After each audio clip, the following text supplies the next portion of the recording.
Ассалаумағалейкум, құрметті көрермендер. Бүгін бізде сұхбатта жақында ғана Түркістан қаласында өткен Азия чемпионатының жеңімпазы Баймұрзин Архат бауырымыз. Ассалаумағалейкум. Алейкум ассалам. Сұхбатқа келіскеніңізге рахмет. Сіздерге де рахмет. Алғашқы сұрақ, спортқа, оның ішінде күреске қалай келдіңіз? Алғашқы қадамдарыңыз қалай болды? Күреске ең бірінші 7 жасымда келдім. Сол өзімнің туған ағам бірінші күреске барып, соның артынан соған еріп отырып, осы күреске келдім. Бала кезіңізде спортшы болам деген арман болды ма? Бала кезімде сол күресті 7 жасымда бастағаннан бастап, сол спортшы жолын қуам деген өзімде арман болды. Кішкентай кезімнен. Сол Алла қаласа олимпиада шыңын бағындырамын деген арман болды. Қазақ күресі мен дзюдо күресін бірге алып жүрсіз. Сіз үшін екеуінің қайсысы маңыздырақ? Қазіргі таңда көбінесе қазақ күресімен айналысып жатырмын.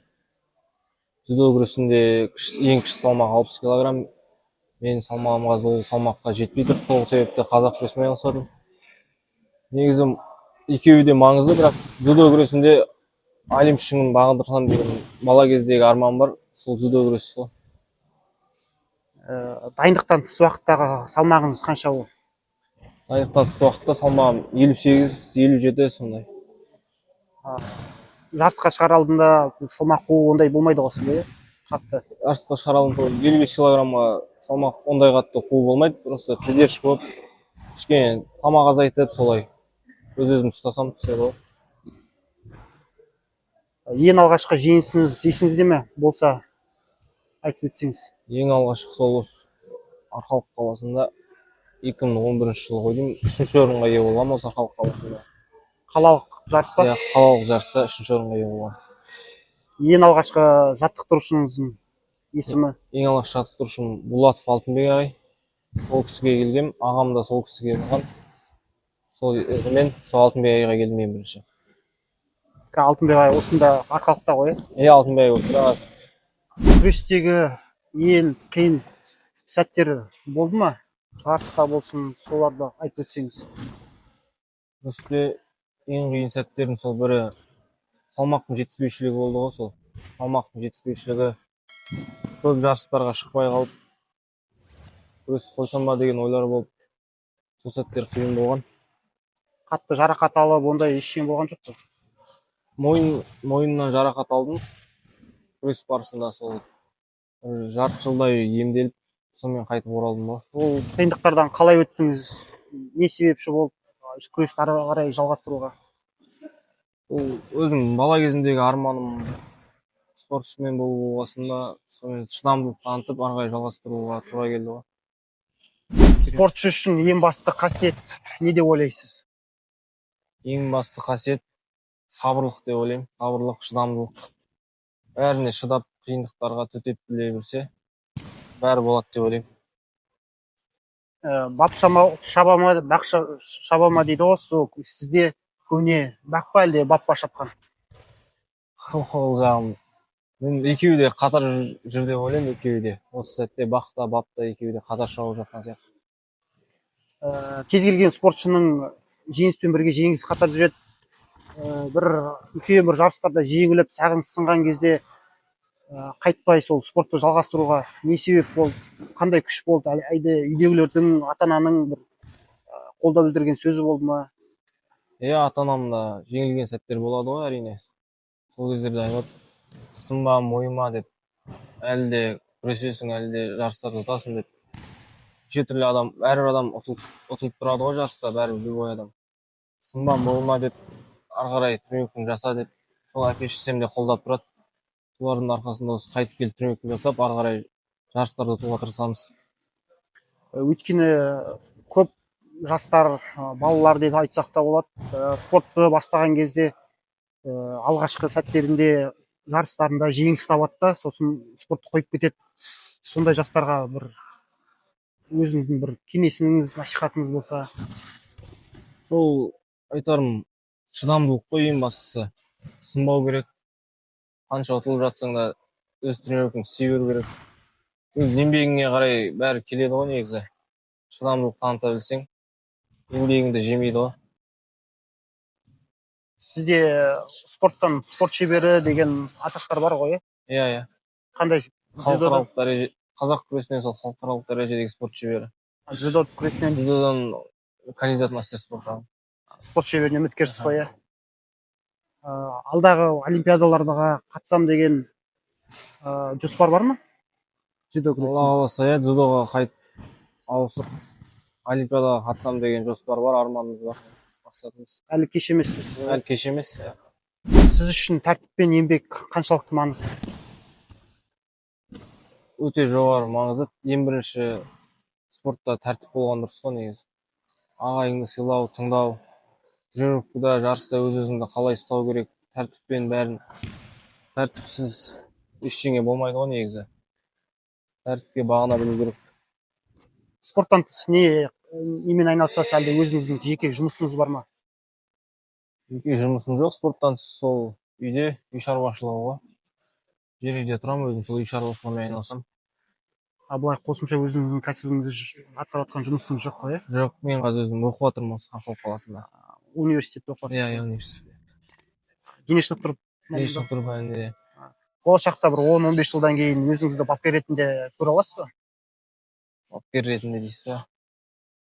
Бапкер ретінде көре алмайтын сияқтымын өзімді 10-15 жылдан кейін. Енді кез келген спортшының мысалы өзінің шарықтау шегі болады. Біреулер 30 жасында, біреу 35 жасында, біреу 40 жасында спорттан үлкен спортпен қош айтысады.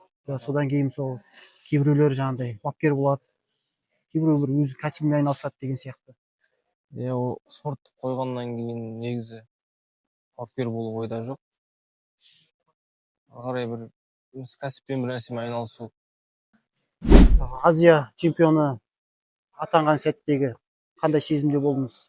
Соны бөлісіп кетсеңіз. Өте қуанышты, керемет сезімде болдым. Азия чемпионы болып, халықаралық дәрежедегі спорт шебері атағын құттықтадым. Өте керемет ол сөз, ол кездегі сезім. Ағайларымыз бәрі өте қатты қуанып жатты. Өзіміздің отбасым, әке-шешем бәрі қуанып, телефонға шығып, бәрі құттықтап, мақтап жатты. Керемет сезімде болдым. Ең бірінші хабарласып құттықтаған адам кім болды? Ең бірінші хабарласып, сол өзім әкем хабарласып құттықтады. Өзім әкем хабарласып. Қателеспесем, Азия чемпионы осы Қостанай облысынан 11 жылдан кейінгі сіз болып тұрсыз, иә?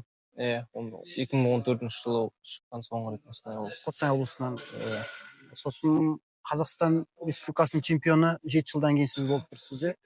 Иә, 7 жылдан кейін. Алда қандай жоспарлар бар, жарыстар бар, соларды бөлісіп кетсеңіз, қандай мақсаттар бар? Алдыда Алла қаласа осы айдың 24 мен 28 аралығында Шымкент қаласында Қазақстан Республикасының чемпионаты болады ересектер арасында. Соған дайындалып жатырмыз. Алла қаласа 9 мен 20 аралығында Қостанай облысында оқу-жаттығу жиыны болады. Сол жаққа барып дайындаламыз.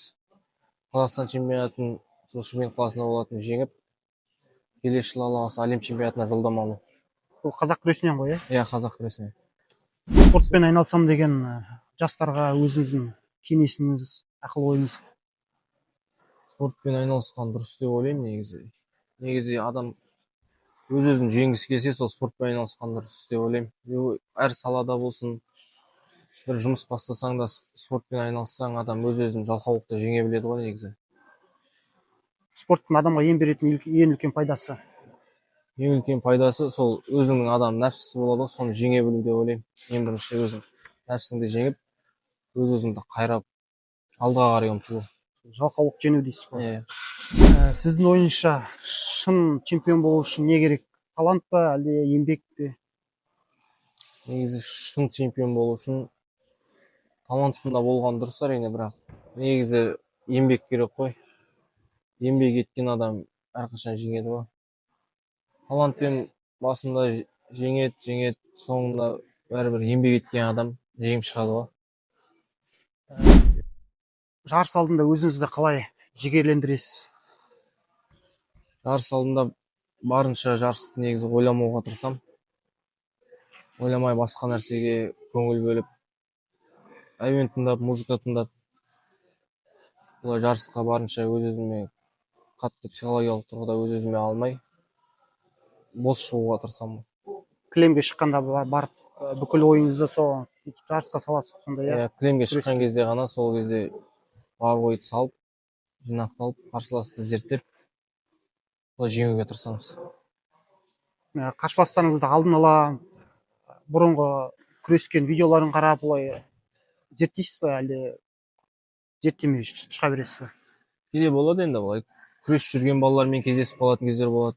Сол кезде тағы бір видеоларды қарап, не істейтінін, қай жаққа күресетінін, соларды зерттеп қарап, қай қолын басу керек, соны қарап шығамын.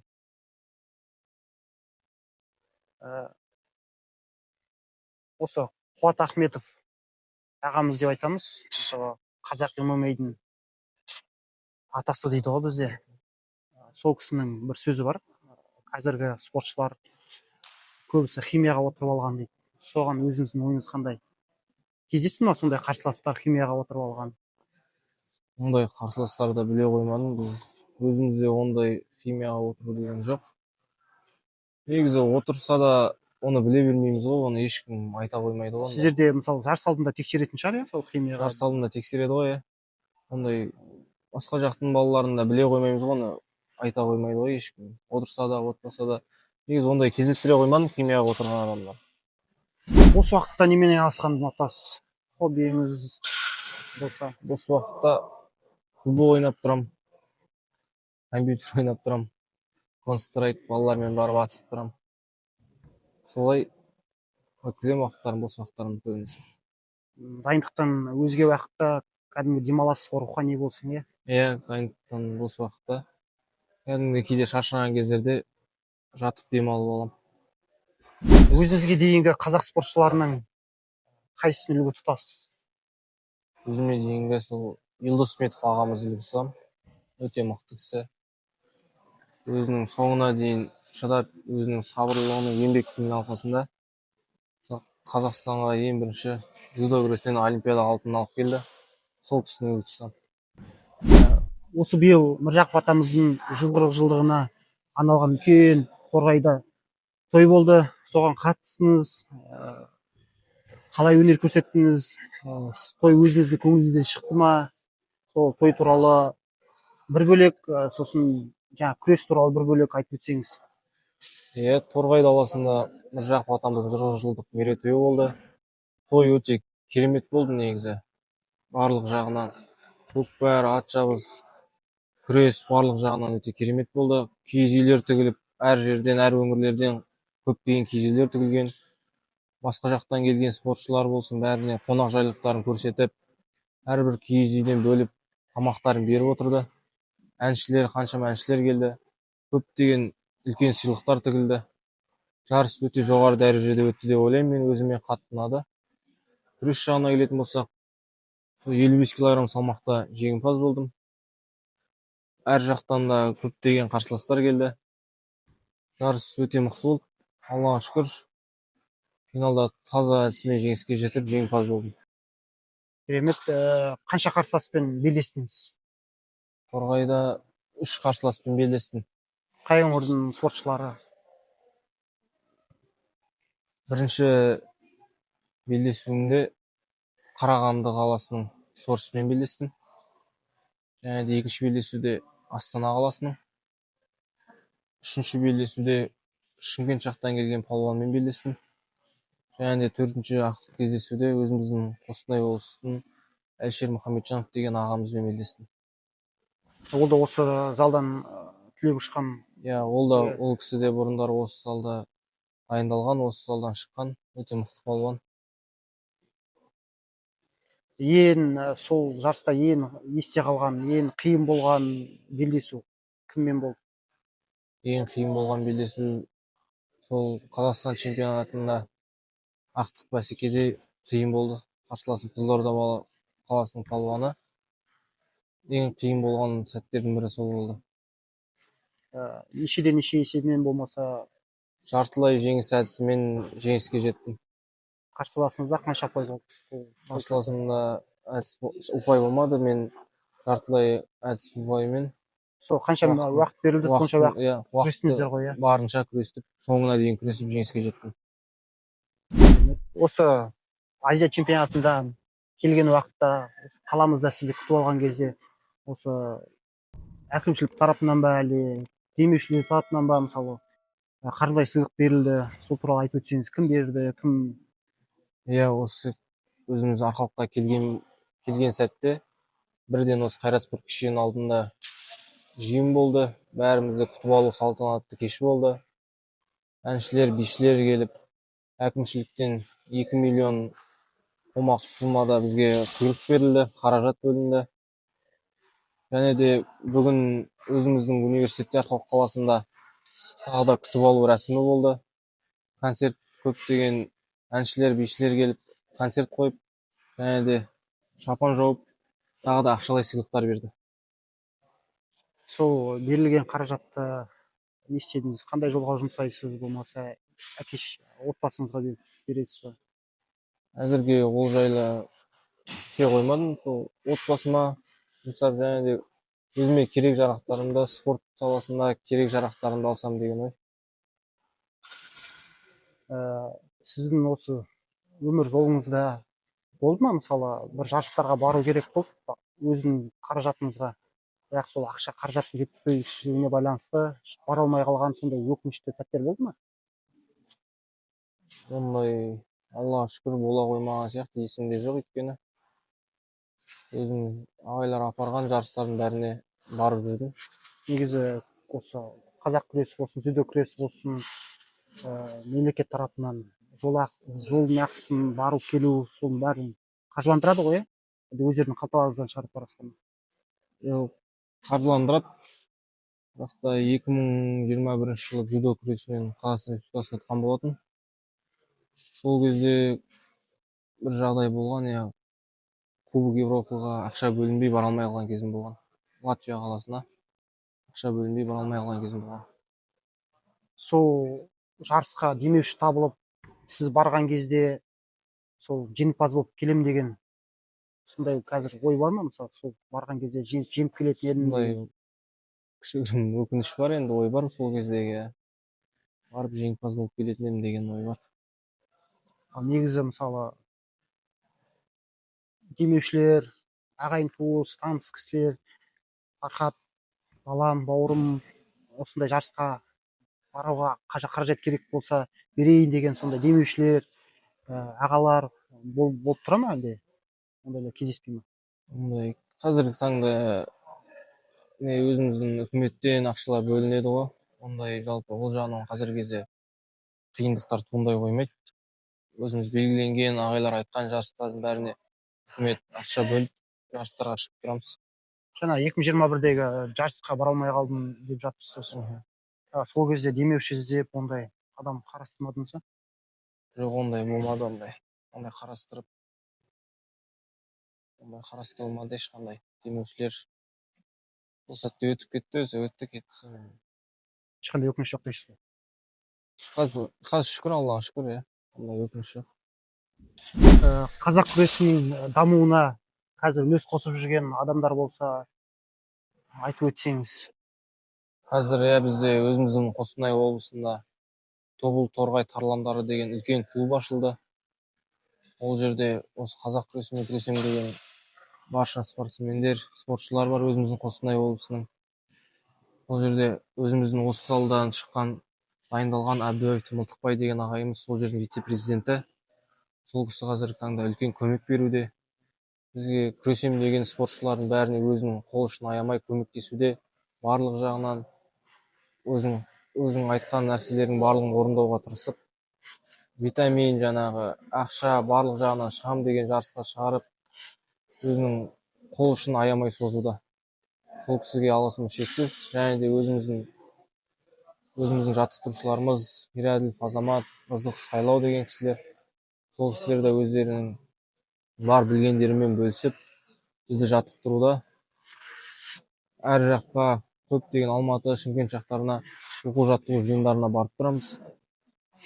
Аллаға шүкір, қазіргі таңда Тобыл Торғай тарландары деген клубымыз өте жоғары дамып келе жатыр. Барлық жерлерде де қазір жарысқа барсақ та, басқа облыстардың айтатындары сол жақсы дамып келе жатсыңдар деген сияқты. Өзіміздің мобилографымыз, өзіміздің медигіміз бар. Сол барлығы қызға қарайды негізі қазіргі таңда басқа облыстың адамдары да. Спортқа деген өзіңіздің бір қосар үлесіңіз болса, мысалы, қандай үлес қосар едіңіз дамуына спорттың? Өзімнің ойым бойынша қазіргі кезде сол дайындалып жатқан тәсілдердің бәрі жақсы деп ойлаймын, дұрыс деп ойлаймын. Сол негізгі көбінесе физикалық тұрғыда керек деп ойлаймын. Ең бірінші күш жігер болған дұрыс, және де техникалық жағынан да IQ дейді ғой, сол ойлану жағынан да тез ой қабылдап, қандай әдіс жасау керек, қарсыластың ойын тезірек оқып, не істегісі келіп тұр, сол жағынан да дамытқан дұрыс деп ойлаймын. Енді спорт деп жатырмыз ғой. Өзіңіздің қазір оқып жатыр екенсіз. Білім көрсеткішіңіз қандай? Сабақтарыңыз жақсы ма? Сабақтарым енді ондай жақсы деп айта алмаймын. Орташа сабақтар. Бізде оқу жаттығу жиындары болады, жарыстар болады. Сол себепті сабаққа көп бара алмай қалатын кездер болады. Негізі жастар білімді болған дұрыс па, әлде спортшы болған дұрыс па? Өзіңіздің ойыңызша. Менің ойымша екеуін де негізі қатар алып жүрген дұрыс деп ойлаймын. Спортта, білімде екеуі де керек нәрсе негізі. Адамның өзіне де байланысты деп ойлаймын енді. Спорт жағына толық кетем десе, спортпен кеткен дұрыс деп ойлаймын. Егер жоқ, толық кетпеймін. Ары қарай жұмыс істеп, сол өзінің оқып жатқан несін ары қарай дамытамын десе, білім жағына кеткен дұрыс деп ойлаймын. Енді қазіргі жастарға, спортшы болам деген жастарға өзіңіздің ақыл кеңесіңізді айтып жүрсеңіз, соңғы сұрақтың осыны тамамдайық. Өзім жастарға ең бастысы ағайларды сыйлай білген дұрыс деп ойлаймын. Өзімнің тренерімді, ағайларымызды тыңдап, не айтса да орындап, тренировкадан қалмай, тынбай еңбек етіп, жарыстарда ұтылған кездер болса да сынбай, мойымай, ары қарай қайтадан тренировкаға дайындалып, еңбек ете берсе, бір күні болмасын, бір күні жемісін жейді деп ойлаймын. Сұхбатқа келіскеніңізге рахмет. Алдағы жарыстарда тек қана сәттілік тілейміз. Рахмет.